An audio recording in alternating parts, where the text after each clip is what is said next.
नमस्कार, मैत्रेयमध्ये आपलं स्वागत आहे. मी अनुजा आणि आजपासून एक आपण नवीन सिरीज सुरू करतोय.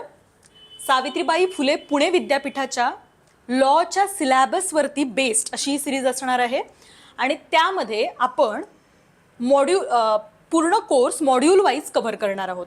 पहिला आपण कोर्स घेतलाय तो आहे कॉन्स्टिट्यूशनल लॉचा, कॉन्स्टिट्यूशनल लॉ 1चा, आणि तो आपण एकदम मॉड्यूल वाईज त्याचे प्रत्येक पॉईंट्स व्यवस्थित विथ नोट्स कव्हर करणार आहोत. तर मग हे परीक्षेसाठी सुद्धा उपयुक्त ठरेल आणि त्याचबरोबर जर तुम्हाला कॉन्सेप्ट समजून घ्यायच्या असतील आणि एकदम पॉईंट वाईज समजून घ्यायच्या असतील तर ही सिरीज तुम्हाला फार उपयुक्त ठरेल.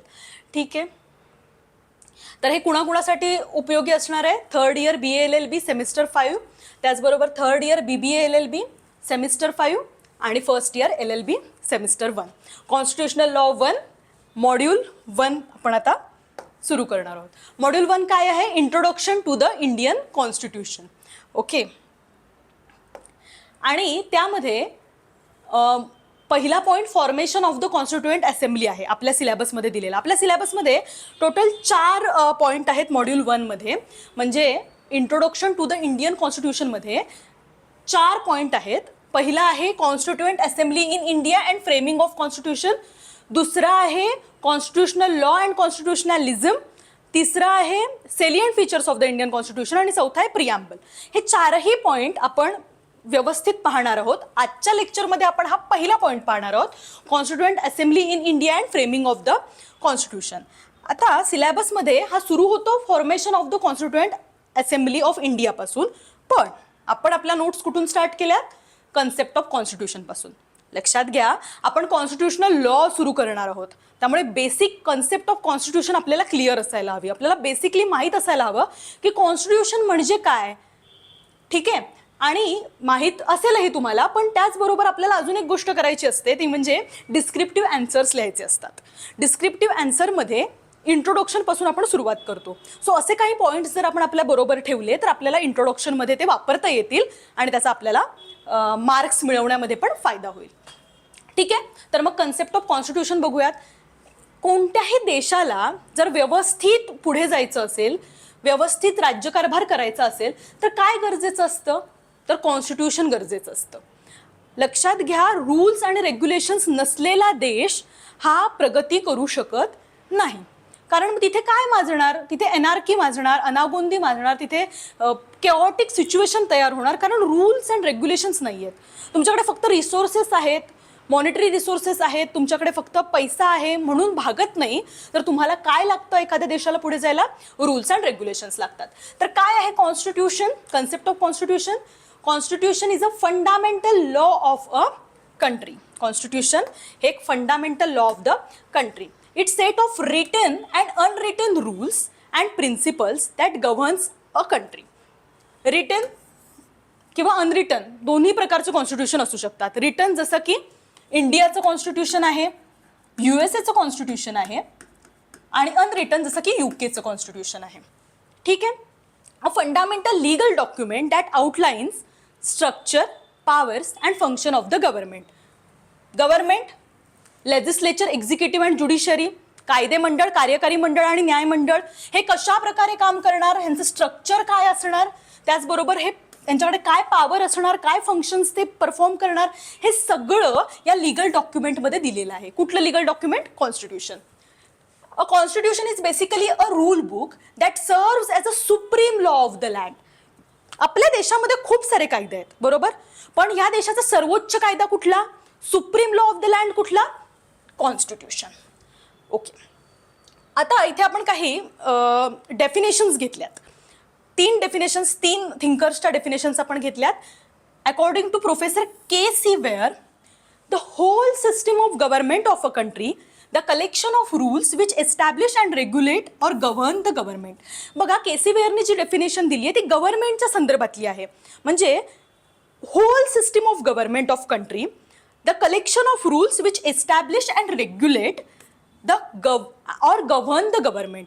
गव्हर्नमेंटला गव्हर्न करणारे रूल्स अँड रेग्युलेशन्स कुठे दिलेले आहेत? तर ते कॉन्स्टिट्यूशनमध्ये दिलेले आहेत. कॉन्स्टिट्यूशन हे कलेक्शन ऑफ रूल्स आहे असं KC वेअर यांनी म्हटलंय. आणि एव्ही डायसीने काय म्हटलंय? एव्ही डायसीने म्हटलंय की the constitution is a set of rules laws rules and principles by which a state is govern. तुमचं स्टेट, तुमचं राज्य कसं चालतं हे सांगतं कॉन्स्टिट्यूशन. या दोन्ही डेफिनेशन जर का आपण बघितलं तर आपल्याला दिसून येतं की हे लीगल काहीतरी सांगतंय, किंवा गव्हर्नमेंट कसं चालणार, स्टेट कसं चालणार, किंवा state it a set of rules and regulations and principles, म्हणजे एक प्रकारचं रूल्स अँड रेग्युलेशन्स देणारं हे लीगल डॉक्युमेंट आहे असं सांगतायत हे दोन्ही थिंकर. पण डॉक्टर B.R. आंबेडकर यांनी एक ब्रॉडर सेन्समधली डेफिनेशन आपल्याला दिली आहे, एक विस्तृत डेफिनेशन देण्याचा त्यांनी प्रयत्न केला आहे. ते म्हणतात the constitution is a mirror which reflects the ideals and values of the nation.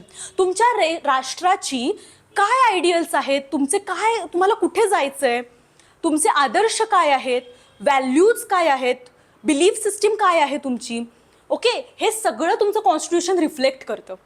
म्हणजे फक्त हे लीगल डॉक्युमेंट नाही आहे, तर तुमच्या देशाला कुठे जायचंय, कुठे जाऊन पोहोचायचंय हे सांगणारं असं कॉन्स्टिट्यूशन हे एक डॉक्युमेंट आहे असं डॉक्टर B.R. आंबेडकर म्हणतात.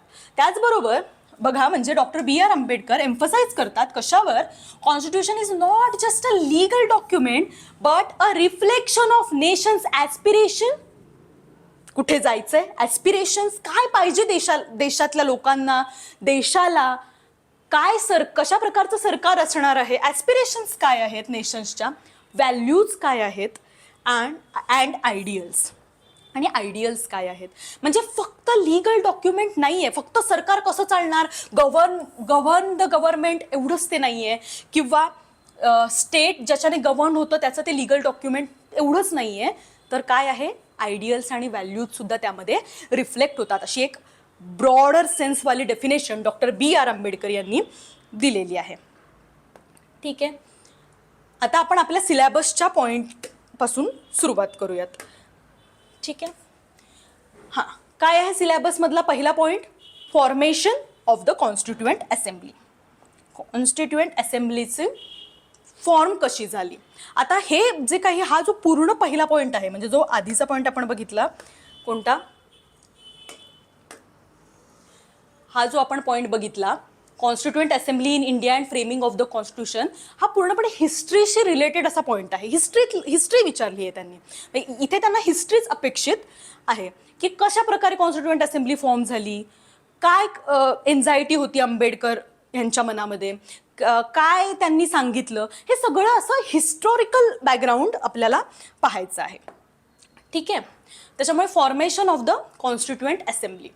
A Constituent Assembly of India was formed to draft the Constitution of India in year 1946. 1946 मध्ये कॉन्स्टिट्युएंट असेंब्ली फॉर्म झाली. बिफोर दॅट ब्रिटिश पार्लमेंट, आता त्याच्या आधी कोणते कायदेच नव्हते का, तर होते. ब्रिटिश पार्लमेंटने केलेले काही कायदे आपल्या देशामध्ये होते, लागू होते, पण ते काय करत होते, several laws that primarily serve the interest of ब्रिटिशांनी तयार केलेले कायदे होते. त्यामुळे ऑब्व्हियसली ते काय करत होते, ब्रिटिशांचा इंटरेस्ट सर्व करत होते, ब्रिटिशांच्या फेवरमध्ये होते. भारतीयांचं शोषण करणारे असे ते कायदे होते, भारतीयांच्या फेवरमधले ते कायदे नव्हते. आता ह्याच्यामध्ये कोणते कोणते कायदे होते, government of India act 1858, the councils act, 3 councils act होते, 1861चा एक, 1892चा एक आणि 1909चा एक. आता government of India act 1990, Montesquieu Chelmsford reform, हा एक महत्त्वाचा रिफॉर्म होता जो ब्रिटिशांनी केला होता. मॉन्टेस्क्यू चेम्सफर्ड रिफॉर्म का झाले होते, तर हे याच्यासाठी झाले होते की भारतीयांचं पार्टिसिपेशन वाढावं गव्हर्नमेंटमधलं. आता ते ब्रिटिशर्स भारतीयांना एका रिस्पॉन्सिबल गव्हर्नन्सकडे घेऊन जाऊ पाहत होते, आणि त्यासाठी त्यांनी हे मॉन्टेस्क्यू चेम्सफर्ड रिफॉर्म केले होते.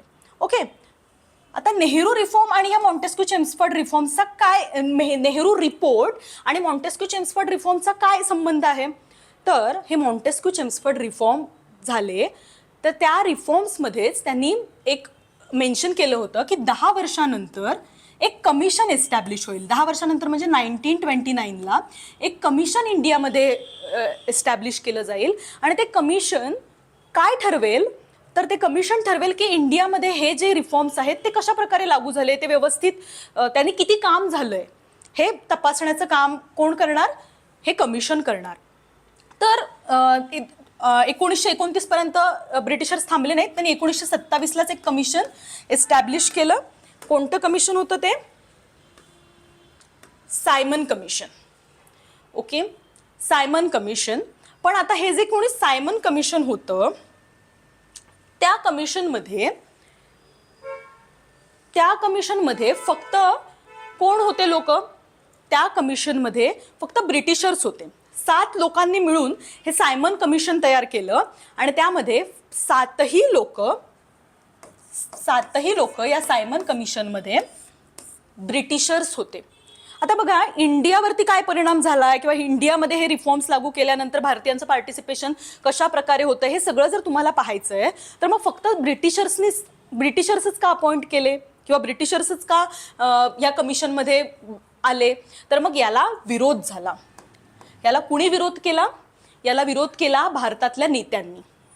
इंडियन लीडर्स जे होते त्यांनी या गोष्टीला विरोध केला. सायमन कमिशनला तेव्हा सांगण्यात आलं सायमन गो बॅक, कारण सगळं ब्रिटिशर्स ठरवत आहेत आणि आम्हाला रिस्पॉन्सिबल गव्हर्नमेंटकडे जायचं आहे, आम्हाला आमचं सरकार स्थापन करायचं आहे. ही स्वप्न आम्ही बघत असताना तुम्ही एक कमिशन स्थापन करता ज्याच्यात एकही इंडियन नसतो, तर मग हे फार चुकीची गोष्ट आहे. म्हणून मग तेव्हा ह्याच रिस्पॉन्समध्ये हा नेहरू रिपोर्ट तयार करण्यात आला की आम्ही आमचं कॉन्स्टिट्यूशन तयार करू शकतो. चॅलेंज दिल्यासारखं आणि challenge स्वीकारल्यासारखं. 1928 was the first major attempt by Indians to draft a constitution for themselves. तर हा नेहरू रिपोर्ट जो मोतीलाल नेहरूंनी प्रिपेअर केला होता तर तो एक पहिला मेजर अटेम्प्ट होता इंडियन्सचा त्यांचं कॉन्स्टिट्यूशन ड्राफ्ट करण्यासाठीचा. The Nehru report is sometimes referred to Swaraj constitution or Swaraj संविधान. स्वतः तयार केलेलं भारताचं पहिलं संविधान असं म्हणून हे नेहरू रिपोर्टला पाहिलं जातं. As it was India's first formal attempt at creating constitution for self rule Swaraj. It was a response to the British government's failure to include Indians in Simon Commission. हा रिस्पॉन्स होता. जसं मी सांगितलं की 7ही मेंबर ब्रिटिशर्सच होते सायमन कमिशनमध्ये. सो त्याला रिस्पॉन्स म्हणून इंडियन्सनी त्यांचं संविधान तयार करून दाखवलं. And it was an effort by Indian leaders to propose framework for self-governance. Okay. In 1934, B.N. Roy introduced the concept of Constituent Assembly for India, which was officially adopted by the Indian National Congress. B.N. Roy यांनी काय केलं तर त्यांनी एक concept introduce केली, ती म्हणजे constituent assembly for India. भारताच्या संविधान सभेची कॉन्सेप्ट पहिल्यांदा B.N. रॉय यांनी 1934 मध्ये मांडली आणि मग ती ऑफिशियली 1934 मध्ये मांडली आणि 1935 मध्ये इंडियन नॅशनल काँग्रेसने ती ॲक्सेप्ट केली, ऑफिशियली अडॉप्ट केली. The government of India act 1935. आता बघा हा एक मेजर लॉ होता जो ब्रिटिशांनी स्वातंत्र्यापूर्वी तयार केला होता. ब्रिटिश पार्लमेंटमध्ये तो तयार झाला होता आणि हाच लॉ जर आपण आपल्या कॉन्स्टिट्यूशनचे सोर्सेस पाहिले तर एक मेजर सोर्स म्हणून ह्या लॉकडे आपण बघतो. Was significant piece of legislation passed by British parliament to regulate the governance of British India. It was the last major constitutional reform before India gained independence in 1947. Major constitutional reform झालं होतं शेवटचं ब्रिटिशांकडून इंडिपेंडन्सच्या आधी. ठीक आहे. The act aimed to address the government of India act 1935 aimed to address some of growing demands for self governance in India while still retaining British control over की areas. आता ह्या ॲक्टनुसार जी काही ग्रोईंग डिमांड होती स्वराज या संदर्भातली तर ती address करण्यासाठी म्हणून हा कायदा अस्तित्वात आला. पण जे मेजर की एरियाज होते ते अर्थात ब्रिटिशांनी स्वतःकडेच ठेवले. त्यामुळे भारतीयांच्या हाताला फारसं काही या ॲक्टने लागलं नाही, पण एक सुरुवात झाली, एक मेजर स्टेप उचललं गेलं. In 1938 Pandit Jawaharlal Nehru declare that constitution of free India must be frame without outside interference. ते कोणाचाही इंटरफेरन्स आम्हाला नको आहे. Without outside any kind of outside interference आम्ही आमचं कॉन्स्टिट्यूशन तयार करू शकतो, अशी घोषणा पंडित जवाहरलाल नेहरू यांनी केली. By a constituent assembly elected based on adult franchise. आम्ही आमच्या लोकांमधून इलेक्ट करून आमची कॉन्स्टिट्युएंट असेंब्ली तयार करू आणि आम्ही आमचं संविधान तयार करू, अशी घोषणा 1938 मध्ये पंडित जवाहरलाल नेहरूंनी केली.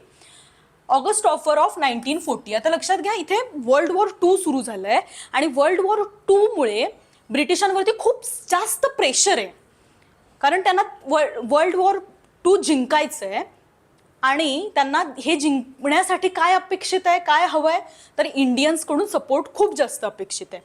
इंडियन्सनी जर सपोर्ट दिला तर त्यांच्यासाठी खूप इझी होणार आहे वर्ल्ड वॉर 2 जिंकणं. त्यामुळे आता भारतीयांनी पाठिंबा द्यायचा तर मेजर पाठिंबा काँग्रेसकडून येणं पण फार गरजेचं होतं. त्यामुळे काही ऑफर्स केल्या गेल्या, ॲक्सेप्ट केल्या गेल्या. त्यातलीच एक August offer 8 August 1940 the British parliament accepted demand for constituent assembly. तर मग कॉन्स्टिट्युएंट असेंब्ली आपण तयार करू अशी एक डिमांड, कॉन्स्टिट्युएंट असेंब्लीची जी काही डिमांड होती इंडियन्सची, कधी करण्यात आली होती? 1938 पंडित जवाहरलाल नेहरूंनी डिक्लेअर केलं होतं.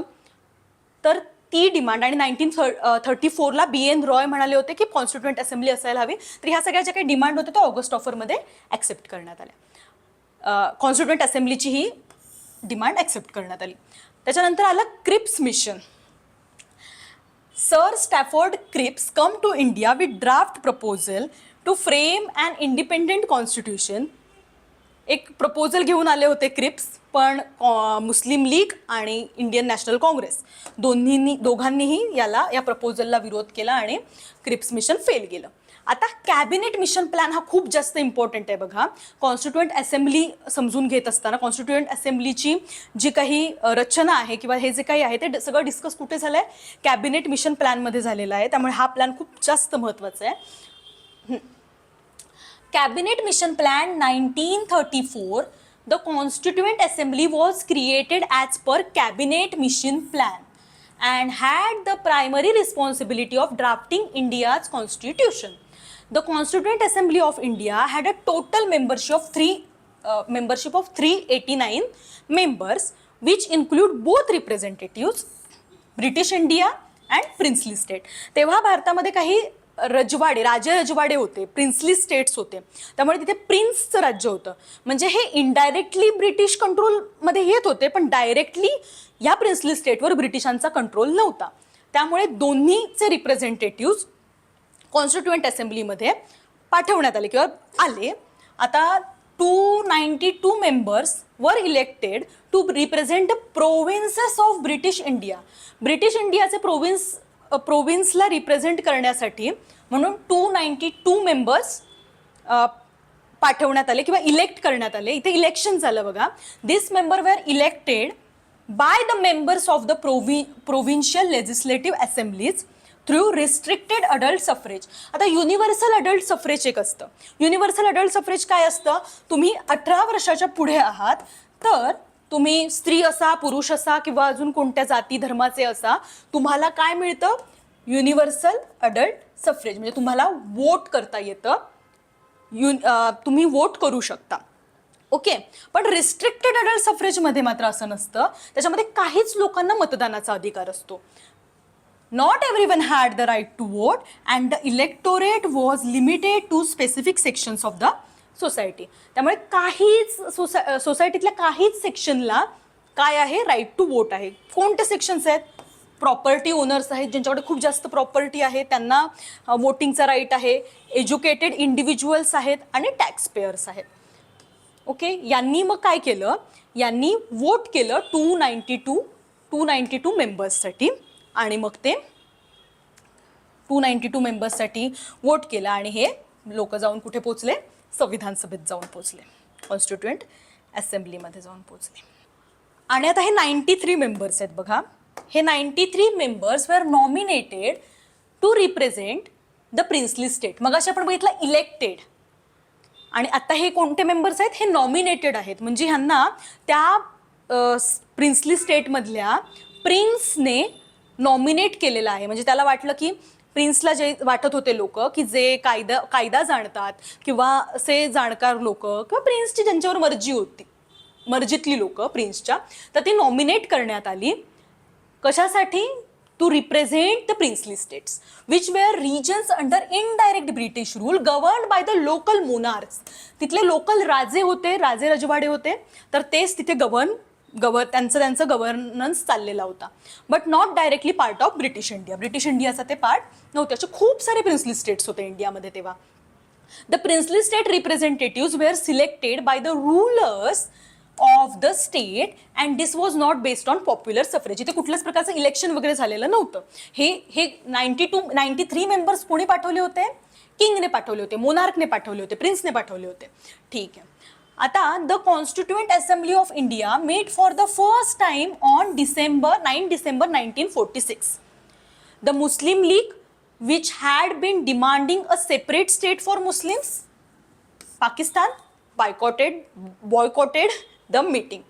बहिष्कार टाकला मुस्लिम लीगने, कारण त्यांना त्यांची डिमांड होती पाकिस्तानची. त्याच्यामुळे ते कॉन्स्टिट्युएंट असेंब्लीमध्ये आले नाहीत. पहिल्यांदा जेव्हा कॉन्स्टिट्युएंट असेंब्ली भेटली डिसेंबर 9, 1946 मध्ये.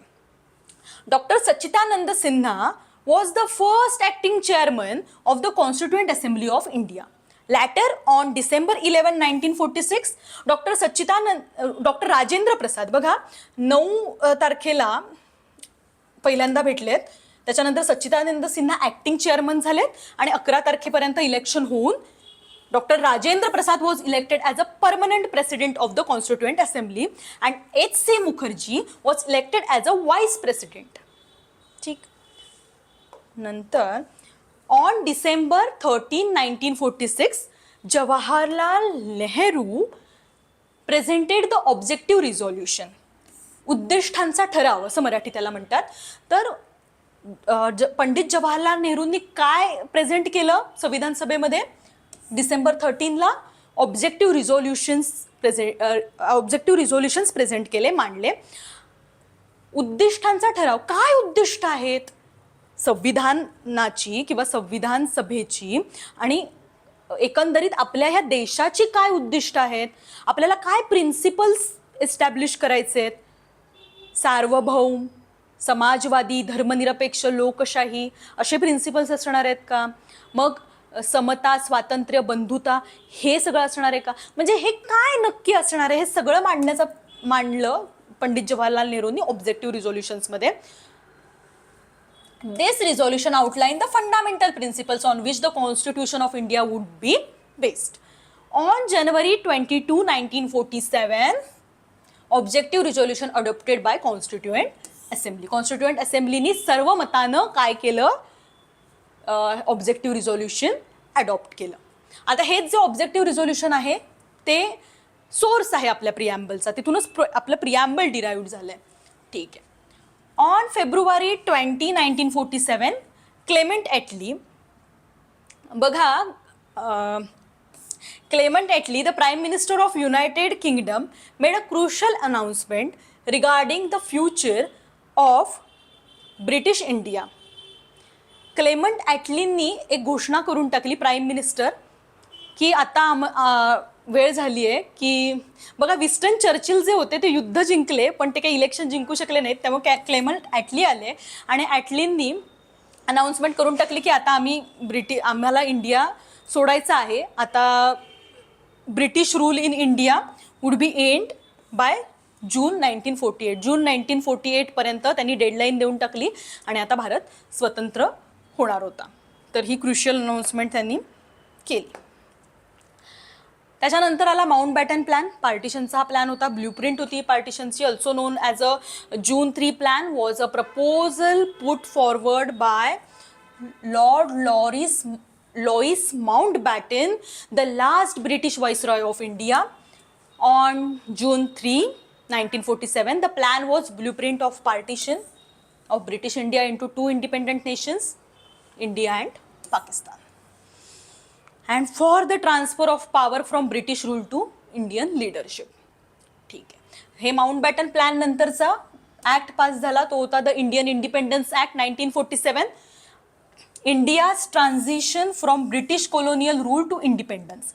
It was passed by British Parliament on July 18, 1947 and came into effect from 15 August 1947, 15 August 1947. Okay. The Indian Independence Act 1947 reduced the membership of the Constituent Assembly from 389 to 299. आपण आधी बघितलं की 389 members होते princely states आणि British इंडियामधून आलेले संविधान सभेमध्ये, पण पार्टिशन झालं. पार्टिशन झाल्यामुळे पाकिस्तान हे एक दुसरं राष्ट्र तयार झालं, त्यामुळे यातले जे काही मेंबर्स होते ते रिड्यूस झाले, संख्या कमी झाली आणि 299 मेंबर्सनी संविधान निर्मितीचं काम पुढे नेलं. आता बघा इथे काही आता दुसरा पॉइंट आहे आपल्या सिलेबसमधला. दुसरा पॉइंट आहे the issues before constituent assembly. Constituent assembly समोर खूप सारे इश्यूज होते. कॉन्स्टिट्यूशन तयार होण्याची प्रक्रिया ही खूप कॉम्प्लेक्स आहे, कारण भारतात तेव्हा बऱ्याच गोष्टी बऱ्याच ऐतिहासिक घटना घडत होत्या आणि त्या दरम्यान एका बाजूला हे संविधान निर्मितीचा हा यज्ञ चाललेला होता, त्यामुळे खूप जास्त इश्यूज होते. तर याच्यात आपण काही की इश्यूज बघूयात, मेजर इश्यूज बघूयात. काय होतं? Partition and communal riots. One of the most pressing concern was the partition of India. भारताची फाळणी झाली होती. Mountbatten plan, blueprint of partition, त्याच्यानुसार पाकिस्तान आणि इंडिया असे दोन नेशन तयार झाले होते. त्यामुळे काय झालं? Which led to massive communal violence, large scale displacement and political instability. Communal violence, दंगे होत होते. ओके, लार्ज स्केल डिस्प्लेसमेंट, इकडून इकडे लोक येत जात होती, and political instability, proper political instability होती. The assembly had to ensure national unity and heading while managing the refugee crisis and addressing communal tensions. बाहेर रेफ्युजीसचे क्रायसिस चाललेत, लोकांची घरं जळत आहेत, हिंदू मुस्लिम दंगे होत आहेत, आणि अशा सगळ्या याच्यामध्ये काय इन्श्युअर करायचं आहे संविधान सभेला? नॅशनल युनिटी आणि इंटिग्रिटी, आणि एका बाजूला हे रेफ्युजीजचे क्रायसिस आणि कम्युनल टेन्शन्सला पण ॲड्रेस करायचं आहे. Okay. Millions of people were uprooted from their homes, heading to economic and social distress. The challenge was to frame a constitution that would promote secularism, religious harmony, and equal rights for all communities while maintaining law and order in fragile post-independence environment. बघा, लोकांची घरं जसं मी म्हटलं की जळत आहेत, घरातना लोक बाहेर काढली जात आहेत किंवा त्यांना घरं सोडावी लागत आहेत आणि दुसऱ्या एका प्रदेशात जाऊन त्यांना वसायचं आहे, अशी सगळी परिस्थिती आहे. रेफ्युजीजचे क्रायसिस चालले आहेत आणि एका बाजूला संविधान सभेमध्ये काय चॅलेंज आहे? त्यांना काय करायचं आहे? त्यांना प्रमोट करायचं आहे सेक्युलरिझम, धर्मनिरपेक्षता, एक असं राज्य तयार करायचं आहे की ज्या राज्याचा काही धर्म नसणार आहे, रिलिजियस हार्मनी, प्रत्येक एवढ्या रिलिजनची लोक इथे राहणार आहेत, तर मग त्या सगळ्या रिलिजन्समध्ये हार्मनी तयार करायची आहे, एकत्र राहण्यासाठीचा जे वातावरण आहे ते तयार करायचं आहे, द्यायचं आहे, कॉन्स्टिट्यूशन थ्रू द्यायचं आहे. Equal rights for all communities while maintaining law and order. ठीक आहे, म्हणजे चॅलेंज बघा, पार्टिशन आहे आणि खूप कम्युनल व्हायलन्स चाललेला आहे. हे पहिलं चॅलेंज होतं इंडियन कॉन्स्टिट्युएंट असेंब्लीच्या समोरचं. आता दुसरं चॅलेंज आहे सोशल इकॉनॉमिक कंडिशन्स. सगळं वेल अँड गुड अजिबात नव्हतं. खूप जास्त सोशल आणि इकॉनॉमिक डिस्पॅरिटी होती, खूप जास्त सोशल अँड इकॉनॉमिक क्रायसिस होते. काय होतं? At the time of independence India was plagued by widespread poverty, backwardness, illiteracy and social inequalities. पूर्ण चारी बाजूंनी भारताला कशाने घेरलेलं होतं माहिती आहे? पॉवर्टी होती, इकॉनॉमिक बॅकवर्डनेस होता, लोकांकडे पैसा, संसाधनं आणि असं काहीही नव्हतं, खूप जास्त बॅकवर्डनेस होता, इलिटरसी होती, एज्युकेशन नव्हतं. ब्रिटिश कोलोनियल एरामध्ये खूप मोजक्या लोकांनी एज्युकेशन घेतलं आणि त्यातले पण काही फक्त कारकुनगिरी करण्यासाठी, ब्रिटिश गव्हर्नमेंटला हेल्पफुल होण्यासाठी म्हणून शिकले होते. त्यामुळे इलिटरसी खूप जास्त होती अँड सोशल इनइक्वॅलिटी होती, अनटचेबिलिटी सारखे इव्हिल्स होते सोसायटीमध्ये. सोशली एक सेक्शन वरती होता, दुसरा सेक्शन खूप खाली होता, अशी सगळी डिस्पॅरिटी होती, इनइक्वॅलिटी होती. The constituent assembly had to address this socio economic disparity. आता कसं ॲड्रेस करायचं होतं कॉन्स्टिट्युएंट असेंब्लीला? तर ते ensuring provisions for social justice, fundamental rights, directive principles, and aimed at improving the living conditions of marginalized communities. आता हे सगळं कॉन्स्टिट्युएंट असेंब्लीला द्यायचं होतं त्यांच्या फ्युचर जनरेशन्सना, देशातल्या सगळ्या लोकांना. तर म्हणून मग सोशल जस्टिस, फंडामेंटल राईट्स, जे असे राईट्स जे तुम्हाला माणूस म्हणून मिळणार आहेत, डायरेक्टिव्ह प्रिन्सिपल्स. आता स्टेटकडे पैसा नाही आहे, पण जेव्हा येईल तेव्हा हे स्टेटने काम केलं पाहिजे, ही डायरेक्शन स्टेटला देणारे काही प्रिन्सिपल्स. आणि aimed to improving the living conditions of the marginalised community, the inclusion of land reforms, reservation policies, and promotion of industries were some measures that emerged from this concern. Reservation सारख्या affirmative actions घेतल्या गेल्या. आता हे socio economic condition खूप खराब आहे हे constituent असेंब्लीला दिसत होतं. हे चॅलेंज पण होतं कॉन्स्टिट्युएंट असेंब्लीच्या समोरचं, पण त्याला त्यांनी ॲड्रेस कसं केलं तर reservation through, land reforms through आणि promotion of the industries were some measures that emerge from this concern. हे काही मेजर्स कॉन्स्टिट्युएंट असेंब्लीने घेतले. डायव्हर्सिटी, इंडिया खूप जास्त डायव्हर्स कंट्री आहे. चॅलेंज होतं हे, इश्यू होता हा. म्हणजे बघा, एवढ्या सगळ्या डायव्हर्सिटीसाठी एक कायदा तयार करायचा आहे, हे सोपा टास्क नाही आहे. India is a land of immense diversity with multiple religious, cultural, language and traditions, balancing the interest of different communities while ensuring national integrity. Nation म्हणून आपल्याला एक व्हायचं आहे. नेशन म्हणून मी आधीच सांगितलं की खूप प्रिन्सली स्टेट्स होते, ब्रिटिश इंडियाचा एक भाग होता. लोक खूप जास्त डिवायडेड आहेत. हे आपण ह्या फक्त एक्झाम्पल्सवरून समजू शकतो. मग या अशा कंडिशनमध्ये तुम्हाला काय करायचं आहे तर नॅशनल इंटिग्रिटी प्रमोट करायची आहे. काय आहे हे? सिग्निफिकंट चॅलेंज आहे हे करणं.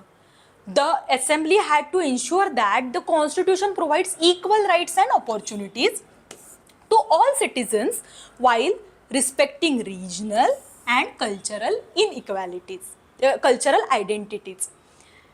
हे जे काही रिजनल आणि कल्चरल आयडेंटिटीज आहेत त्यांना सुद्धा आपल्याला प्रमोट करायचं. म्हणजे ते काही चुकीचे नाही आहेत. लँग्वेज, वेगळ्या वेगळ्या लँग्वेजेस असणं, कल्चर्स असणं, रिलिजन्स असणं, ट्रॅडिशन्स असणं, ही खरं तर खूप समृद्ध गोष्ट आहे. विविधता ही खरं तर समृद्ध गोष्ट आहे. पण मग हा इश्यू का बनतो? हा इश्यू बनतो कारण इनइक्वॅलिटी असते. ओके, इनइक्वॅलिटी असते त्याच्यामुळे. मग त्यामुळे दिस लीड टू प्रोव्हिजन्स. मग ह्याच्याशी डील करण्यासाठी कॉन्स्टिट्युएंट असेंब्लीने काय केलं? रिलिजियस फ्रीडम दिलं, मायनॉरिटी राईट्स रिकग्नाइज केले and federal structure of government दिलं. आता फेडरल स्ट्रक्चर म्हणजे काय? स्टेट लेवलला काही पॉवर्स आहेत आणि सेंटर लेवलला काही पॉवर्स आहेत. इंडिया स्ट्रॉंग सेंटरने बनला आहे. कारण काय? पार्टिशनची पार्श्वभूमी आहे. आपण एक देश तुटताना पाहिलेला आहे. हे किती भयानक आहे. मग यामध्ये स्टेटकडे थोडी जास्त पॉवर आहे. India is federal with strong centre. पण हे फेडरल स्ट्रक्चरमुळे काय होतं? स्टेटची जी काही त्यांची आयडेंटिटी आहे ती सुद्धा त्यांना टिकवून ठेवता येते. ठीक आहे. To accommodate diverse linguistic and regional aspirations. Time time constraint होता, कमी वेळ होता. 1948ला क्लेमंट ॲटलीने 1948 जून 1948 पर्यंत स्वातंत्र्यासाठीची घोषणा क्लेमंट ॲटलीने केली होती. 1946ला आपली संविधान सभा एस्टॅब्लिश झाली होती. हे बघा, दोन वर्ष 11 महिने हा जरी पिरियड आपल्या कॉन्स्टिट्युएंट असेंब्लीने घेतलेला असला तरी सुद्धा तुम्ही बघू शकता की किती डायव्हर्सिटी आहे, किती कम्युनल डिस्ट्रेस आहे, किती जास्त समस्या आहेत आजूबाजूला. आणि त्या सगळ्या समस्यांची टॅकल करत एक कॉन्स्टिट्यूशन एवढ्या मोठ्या पॉप्युलेशनसाठी तयार करणं हा खरंच खूप मोठा टास्क होता. The drafting of the Indian constitution had to be completed within a limited time frame. खूप काही वेळ नव्हता. Due to urgent need of stable government. आता लवकरात लवकर एक स्टेबल गव्हर्नमेंट इंडियाला मिळायला हवं होतं. For newly independent nation the constituent assembly started its work on December 9, 1946 and the final constitution was adopted on November 26, 1949. However, given the complexity of the issues at hand, almost 3 years, 2 years, 11 months लागले होते. This period was relatively short. The assembly had to work diligently, holding extensive debate and discussions while ensuring that the final document was comprehensive and effective in addressing India's need. ठीक आहे, ह्या एवढ्या सगळ्या कमी वेळेमध्ये इंडियाला कॉन्स्टिट्यूशन तयार करायचं होतं. आता लँग्वेज बॅरियर बघा, एकच एक भाषा नाही आहे भारतामध्ये, एकच एक भाषा नाही आहे. The members of the constituent assembly came from various linguistic background. Constituent असेंब्लीमध्ये लोक बसले आहेत, वेगवेगळ्या भाषेचीही लोक आहेत. त्यांना एकमेकांशी संवाद साधायचा तर त्यांना इंग्लिश आणि हिंदीमधून साधावा लागतोय. त्याच्यातच मेजर डिस्कशन्स इंग्लिश आणि हिंदीमध्येच झालेत. पण त्यांना त्यांची जी काही रिजनल नेटिव्ह लँग्वेज आहे त्याच्यात जर बोलायला दिलं तर ते जास्त कम्फर्टेबल होते. वेअर ॲज इंग्लिश आणि हिंदीमध्ये ते इतके कम्फर्टेबल नव्हते. आता ही जी समस्या होती, लँग्वेज बॅरियर जे येत होतं कॉन्स्टिट्युएंट असेंब्लीमध्ये, ती समस्या this led to debate on official language of India, which eventually resulted in adoption of Hindi and English as the official language for the government communication. मग काय झालं, ही जी काही समस्या येत होती कॉन्स्टिट्युएंट असेंब्लीमध्ये ती कशाला लीड केलं, ऑफिशियल लँग्वेजच्या अडॉप्शनला लीड केलं. आणि मग ते डिस्कशन्स डिबेट झाले आणि हिंदी आणि इंग्लिशला ऑफिशियल लँग्वेज म्हणून स्वीकारण्यात आलं. पण the assembly also ensured constitutional protection for regional languages. Regional लँग्वेजेसला आपण काय दिलं, असेंब्लीने काय दिलं, कॉन्स्टिट्युएंट असेंब्लीने कॉन्स्टिट्युशनल प्रोटेक्शन दिलं. रिकग्नाइज इंडियाज लिंग्विस्टिक डायव्हर्सिटी, जी इंडियाची लिंग्विस्टिक डायव्हर्सिटी आहे तिला रिकग्निशन अशा प्रकारे कॉन्स्टिट्युएंट असेंब्लीने दिलं. आता पुढचा पॉईंट, सी पॉईंट आहे आपल्या सिलेबसमधला, तो आहे passing of the constitution. Okay, passing of the constitution on November 4, 1948, Dr. B.R. Ambedkar introduced the final draft of the Indian Constitution in the Constituent Assembly, followed by general discussion from November 4 to 1948. The clause by clause discussion. आता second reading कधी झालं, November 15, 1948 ला झालं, to October 17, 1949. आता ह्या पिरियडमध्ये, ह्या second clause two clause रिडिंगमध्ये काय झालं, 7,653 अमेंडमेंट प्रपोज करण्यात आल्या, एवढे बदल सुचवण्यात आले आणि त्यातले 2,447 ॲक्च्युली संविधान सभेमध्ये डिस्कस झाले. नंतर थर्ड रीडिंग बिगॅन झालं कधी, on November 14, 1949 and the constitution was passed and signed by 284 out of 299 members on November 26, 1949. 26 नोव्हेंबर 1949ला इतक्या सगळ्या मेंबर्सनी आपल्या संविधानाच्या ड्राफ्टवरती साईन केलं आणि preamble was enacted after the entire constitution was finalised. पूर्ण कॉन्स्टिट्यूशन तयार झाल्यानंतर त्याच्यामध्ये प्रिॲम्बल घालण्यात आलं, प्रिॲम्बल इन्क्लूड करण्यात आलं. आता आपल्याला कॉन्स्टिट्यूशनमध्ये प्रिॲम्बल सर्वात आधी दिसतं, बरोबर, पण त्याच्यावरती जे काही ते इनॅक्टमेंट होती त्याची ते सगळ्यात शेवटी झालेली आहे. Making the completion of the historic drafting process. ही जी हिस्टॉरिक ड्राफ्टिंग प्रोसेस होती ती संपल्यानंतर आपण प्रिॲम्बल इन्क्लूड केलं. The adopted constitution had preamble. काय काय आहे कॉन्स्टिट्यूशनमध्ये काय काय आहे, प्रिॲम्बल आहे 390, काय काय होतं प्रिॲम्बल, 395 आर्टिकल्स अँड 8 शेड्यूल्स. ठीक आहे. Doctor B.R. Ambedkar the chief architect of the constitution played a key role in drafting and debating it. Doctor B R Ambedkar भारतीय राज्यघटनेचे शिल्पकार म्हणून आपण त्यांना ओळखतो, बरोबर आहे.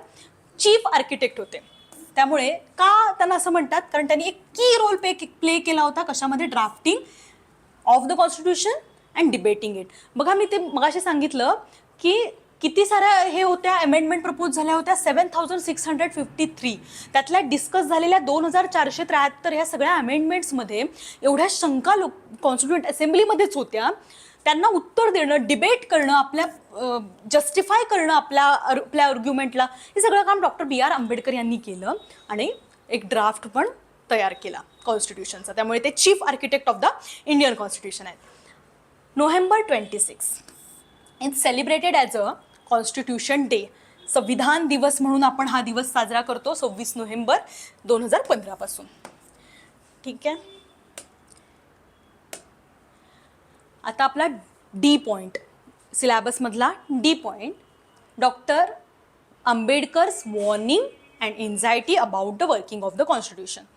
डॉक्टर बी आर आंबेडकर यांनी जो काही रोल प्ले केला होता कॉन्स्टिट्युएंट असेंब्लीमध्ये, कॉन्स्टिट्यूशनच्या एंटायर मेकिंग प्रोसेसमध्ये, तो फार महत्त्वाचा होता. आणि त्यांनी जे शेवटी भाषण केलं, हे भाषण कधीचं आहे, नोव्हेंबर 25, 1949, 26 नोव्हेंबरच्या आधी शेवटचं भाषण होतं त्यांचं. तेव्हा त्यांनी काही सिरियस कन्सर्न्स सांगितले इंडियन डेमोक्रेसीच्या संदर्भातले. He emphasized that the survival of the Indian democracy depend on adoption of constitutional method, rejection of hero worship and establishment of social economic democracy.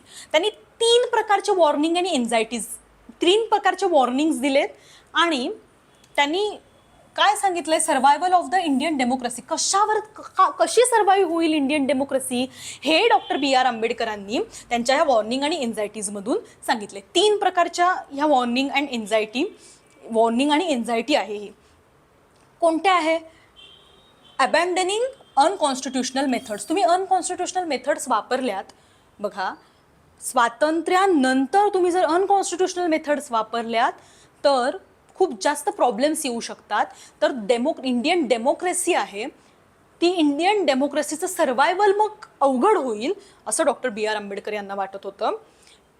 He cautioned against revolutionary means such as civil disobedience, non cooperation and satyagraha, which were justified under colonial rule but had no place in independent India. Colonial रूलमध्ये आपण काय करत होतो, असहकार चळवळ चाललेल्या होत्या की जे ब्रिटिश गव्हर्नमेंट आहे त्याला सहकार्य करायचं नाही. नॉन कोऑपरेशन मुवमेंट चालल्या होत्या, म्हणजेच असहकार. सिव्हिल डिसओबिडियन्स चालला होता, सत्याग्रह होता. आणि हे सगळं तुम्ही जेव्हा कोलोनियल रूलमध्ये आपण होतो तेव्हा तुम्ही केलं, ठीक आहे. पण आत्ता ह्या मेथड्सना, ह्या ज्या अनकॉन्स्टिट्युशनल मेथड्स आहेत त्यांना भारताच्या ह्या डेमोक्रेसीमध्ये, कोणत्याही लोकशाहीमध्ये कोणतंच स्थान नसायला हवं असं डॉक्टर बी आर आंबेडकरांना वाटत होतं. Which were justified under colonial rule but had no place in the independent India. He called this methods grammar of anarchy. सगळं अनागोंदी माजण्यासाठीचं हे ग्रामर आहे असं त्यांना वाटत होतं. And argued the people, urge the people to rely only on, म्हणजे त्यांनी विनंती केली की तुम्ही कशावरती रिलाय राहा, तर constitutional means to achieve social and economic goals.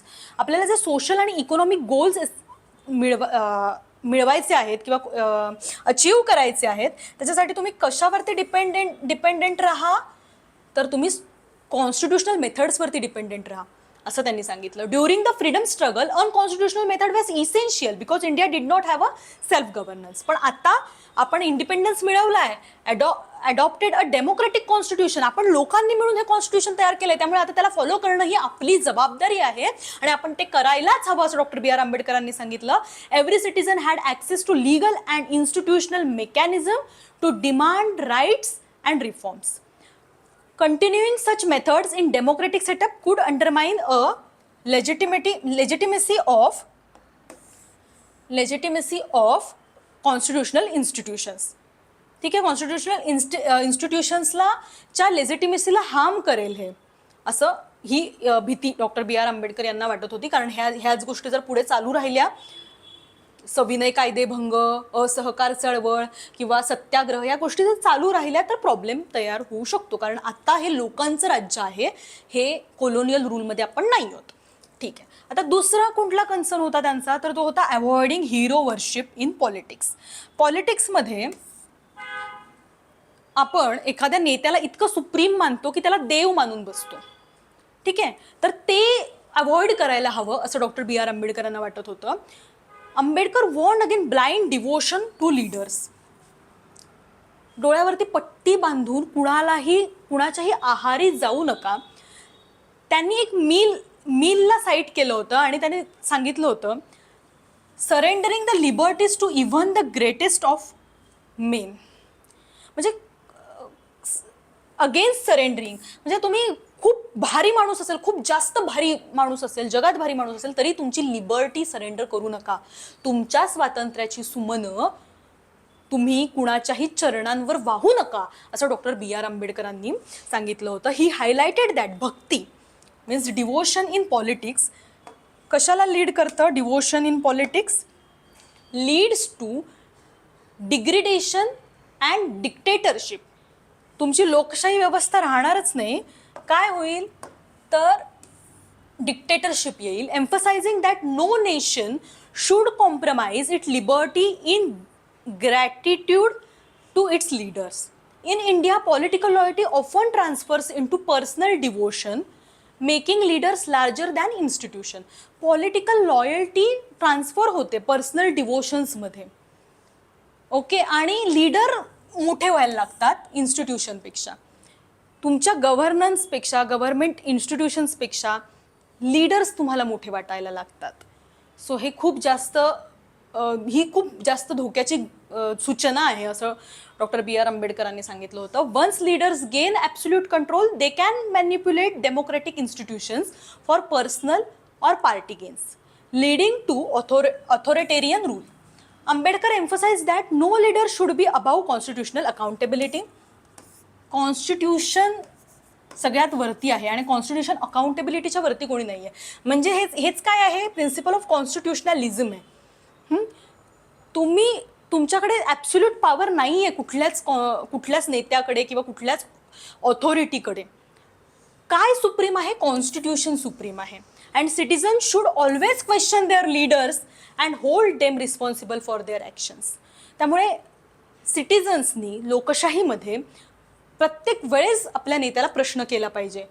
Rather तुम्ही त्यांच्या पायावरती, चरणांवरती आपल्या स्वातंत्र्याची सुमनं घालताय. लिबर्टी, स्वातंत्र्य खूप महत्त्वाचं आहे असं डॉक्टर बी आर आंबेडकरांनी सांगितलं आणि हिरो वर्शिपला त्यांनी विरोध केला.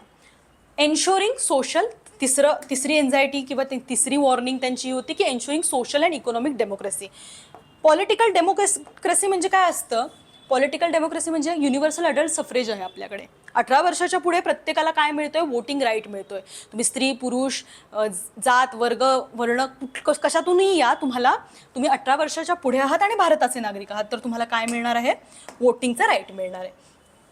पण म्हणजे ही काय झाली, 18 वर्षाच्या पुढे तुम्हाला वोटिंग राईट मिळतो, हे काय झालं, ही झाली democratic democracy. He stress that political democracy ही काय झाली, पॉलिटिकल डेमोक्रेसी झाली. Universal adult suffrage alone was insufficient and must be accompanied by social democracy. तुमची ही पॉलिटिकल डेमोक्रेसी कशा बरोबर आली पाहिजे, सोशल डेमोक्रेसी बरोबर आली पाहिजे. Okay, which upholds liberty, equality आणि fraternity as an inseparable trinity. हे तीनही गोष्टी, लिबर्टी, इक्वॅलिटी आणि फ्रॅटर्निटी, ह्या इनसेपरेबल आहेत. तुम्हाला जर सोशल डेमोक्रेसी एस्टॅब्लिश करायची असेल तर. आणि इवन तुमच्या पॉलिटिकल डेमोक्रेसीसाठी सुद्धा ह्या तिन्ही गोष्टी फार महत्त्वाच्या आहेत. Political democracy, the right to vote and elect leaders is meaningless if social and inequality is persist. तुमच्या देशात जर सोशल आणि इकॉनॉमिकच इनइक्वॅलिटी आहे तर हे तुमचं जे काही तुम्ही पॉलिटिकल डेमोक्रेसी देताय, पॉलिटिकल जे काही डेमोक्रेसी एस्टॅब्लिश करू पाहताय, तर ती पण मिनिंगलेस सिद्ध होईल. Caste system, poverty and lack of access to education and resources could create a situation where democracy exists only on paper, not in practice.